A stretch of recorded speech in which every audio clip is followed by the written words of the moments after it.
Alors aujourd'hui, on torréfie notre café au barbecue gaz.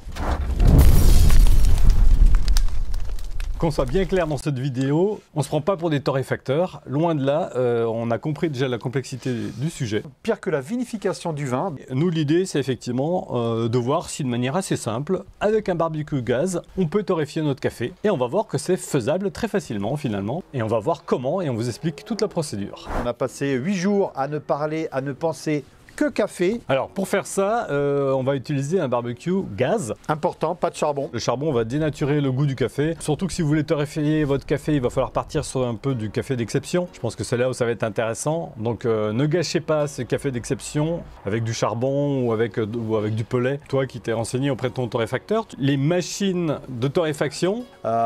Aujourd'hui, vous avez des anciens torréfacteurs avec des machines à gaz et vous avez des torréfacteurs nouvelle génération avec des machines électriques. Et il a une machine gaz avec un panier identique à celui-ci. Ben, en fait, c'est là l'idée, parce qu'en fait, quand on se dit, tiens, est-ce qu'on peut torréfier notre café au barbecue pour être similaire à ce qui se fait dans les machines dans le professionnel, en fait, on a pensé qu'on avait ce panier qui est chez Weber, le panier à légumes. Puis on a vu que le maillage était relativement intéressant, puisqu'il nous permet de pouvoir mettre des grains de café. Et quand on a montré ça à des vrais torréfacteurs, ils nous ont dit, mais c'est exactement ce qui se passe dans nos machines de torréfaction. Donc, why not? Pour réaliser de la torréfaction, il faut un café vert. Et un café vert, moi je ne savais pas ce que c'était, je n'en avais jamais vu. Donc un café vert, ben c'est ça. Il est vert et tout petit.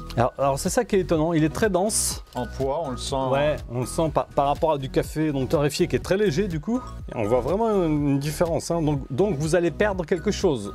On a eu du café vert du Guatemala. Guatemala, Salvador. De l'Afrique, Burundi. De l'Indonésie, de la Colombie, Pérou, Yanesha. Voilà, du café du Pérou bio. Donc a priori celui-là c'est un superbe café. Oui. C'est celui qu'on va torréfier aujourd'hui. La perte idéale quand vous torréfiez du café, c'est entre 18 et 20%. Donc là on va torréfier 500 grammes. On devrait perdre, je dirais que ça fait à peu près 100 grammes. On perd 100 grammes? Ouais, on devrait être à 400 grammes au bout. Hop là! On va verser dans le panier. Tac! Donc on s'est mis à 210 degrés. C'est parti, on referme assez vite parce qu'on ne veut pas perdre la chaleur. On lance le chronomètre. Les premiers tests qu'on a fait, on les a fait à 200 degrés. Ça manquait un peu de temps de torréfaction. Ouais, quand on s'est renseigné auprès des torréfacteurs, ils ont vu notre grain, ils nous ont dit que ça manquait un tout petit peu de torréfaction. Donc on va augmenter un tout petit peu la puissance. On va partir à 210 degrés. Donc pour déterminer le temps, on va vous expliquer tout ça. Mais globalement, on va dire que ça peut se situer entre 15 et 35 minutes. Oui, mais tout dépend des types de café que vous allez torréfier. En vrai, il y a plein de choses. Hein. Il n'y a pas que le temps. Il n'y a pas que le temps. On va voir après, donc il y a toute cette phase de chauffe qu'on va vous expliquer, mais également après il y a la phase de dégazage du café, qui est dépendante elle-même d'un certain nombre de paramètres. La densité du café, le taux d'humidité, l'altitude à laquelle il a été récolté. Donc effectivement tous ces paramètres-là, les torréfacteurs, ils notent ça sur leur cahier, sur leurs ordinateurs. Et effectivement, ils essaient d'appliquer en fonction des résultats qu'ils ont, ils corrigent plus ou moins un certain nombre de paramètres. D'où, c'est ce qu'on vous a dit, toute la complexité de ce sujet. Et c'est pour ça que voilà, on ne peut pas s'improviser torréfacteur comme ça du jour au lendemain. Donc voilà, nous on le fait pour s'amuser. Pour s'amuser, c'est un vrai métier. C'est un vrai métier, voilà. Vous faites chauffer votre barbecue. Quand il a atteint 200-210 degrés, à ce moment-là, vous enfournez le grain. Le grain, lui, est froid au moment où vous l'introduisez dans le barbecue. Et en fait, on va essayer d'aller atteindre le point bas jusqu'à un moment où le grain atteint la température du barbecue. Donc ce point-là, ce point où ça vient changer, la courbe vient s'infléchir, ce qu'on appelle le turning point, le point de rupture, enfin c'est là où la courbe commence à monter. Et donc c'est important de ne pas trop ouvrir son barbecue et de garder une température constante pour garder une espèce de linéarité. Et là, vous allez voir qu'il va se passer différentes étapes. Donc il y a cette courbe de température qui vient monter pour atteindre le premier point, qu'est-ce qu'on appelle le point jaune. En fait, ce point jaune, c'est le moment où le café qui est vert et en fait il change de couleur. Ouais, il finit de sécher, en fait il change de couleur et il commence sa cuisson. Donc là vous voyez, on a atteint le point jaune.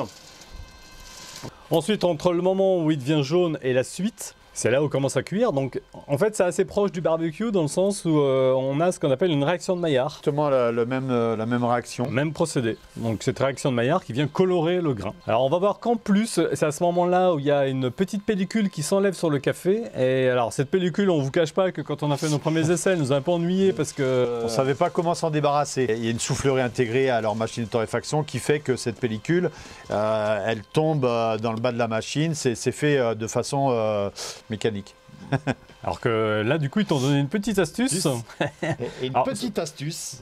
Mais pour se débarrasser de cette petite pellicule, un soufflet. En fait, on nous a conseillé comme d'enlever la pellicule pendant que le grain chauffe. Oui. Ça empêche une cuisson uniforme. Et donc après, l'étape cruciale, elle est auditive. C'est ce qu'on appelle le premier crack. Et ce premier crack, qu'est-ce que c'est?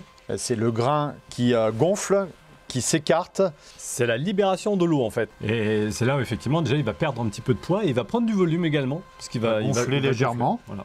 Il y en a 23 minutes, il commence à brunir, mais surtout au niveau des odeurs. On voit la pellicule. Mais ça commence à sentir le café en fait, c'est rigolo. Oui, hein. oui. On a cette croissance. C'est un mélange, ouais, c'est un mélange de... Popcorn café, là ça commence à venir sur des notes café.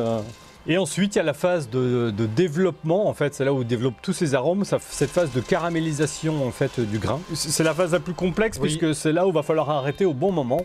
Alors, il faut faire très attention parce qu'il peut y avoir, il y a normalement un deuxième crack. Le deuxième crack, c'est ce qui vient libérer l'huile, le gras du café. Et là, c'est là où les avis divergent. Sur la littérature, on a vu un peu tout. Il y en a qui disent qu'il ne faut pas atteindre ce deuxième crack. On a vu que certains disaient qu'il fallait l'atteindre pour justement libérer tous les arômes. Donc on va se contenter d'y arriver, d'essayer d'obtenir une certaine couleur. Vous avez différentes couleurs ici qu'on peut atteindre. Donc voilà, on va arrêter le café, on a 40 minutes. On a la bonne couleur, on est à peu près ici. On y va, on va refroidir le café qui est une étape extrêmement importante. Ah.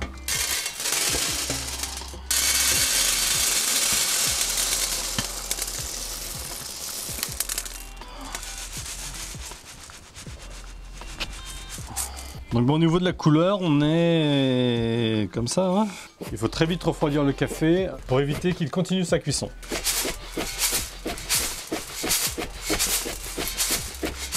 Donc on vient de le peser, ça fait 428 exactement. Donc pour être à 18%, on avait 500 grammes, donc ça faisait du 410 grammes. Donc on n'est pas loin de la vérité. Voilà, on n'est pas loin de la vérité. Alors voilà, donc vous avez vu, important l'étape de refroidissement. Il faut bien le laisser refroidir, faut qu'il arrête sa cuisson, faut qu'il stoppe sa cuisson. On souffle en même temps dessus pour enlever la pellicule. Cette fameuse petite pellicule. Et je dirais que c'est l'étape la plus difficile avec notre processus au barbecue. Parce qu'elle n'est pas mécanisée, donc voilà, c'est vrai que... Mais bon, c'est hyper agréable de faire son café torréfié.